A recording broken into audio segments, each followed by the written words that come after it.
Wara ġimagħtejn siket, il-kap tal-Oppożizzjoni Simon Busuttil tkellem għall-ewwel darba dwar il-każ fejn Francis Zamid-Dimek se jitressaq il-qorti b'akkużi ta' qtil involontarju. Zamid-Dimek kien direttur tal-kumpanija Seabank meta fl-2012 seħħ każ fejn ħadem mill-Latvja tilef ħajtu waqt li kienet jaħdem fuq l-estensjoni tal-istess lukanda u għalhekk se jidher il-qorti flimkien ma' 7 persuni oħra. Dan wara inkjesta maġisterjali u investigazzjoni mill-Pulizija. Iżda kontra dak li qal ħafna drabi dwar persuni oħra li għandhom jirriżenjaw sakemm jinqata' każ il-qorti, Simon Busuttil jemmen li m'għandu jkun hemm ebda sospensjoni fil-konfront ta' Francis Zamid-Dimek.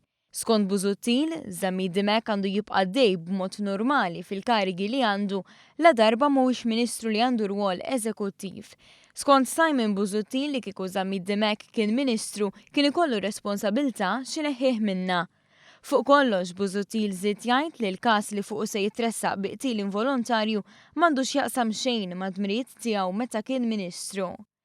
Francis qed juri spiritu ta' determinazzjoni f'dan il-mument diffiċli u jiena ninsab warajh, qal Simon Busuttil.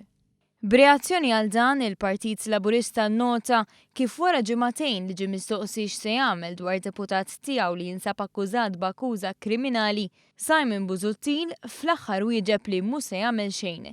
Il-konklużjoni hija waħda sempliċi. Simon Busuttil parole si, fatti no. Temm il-Partit Laburista.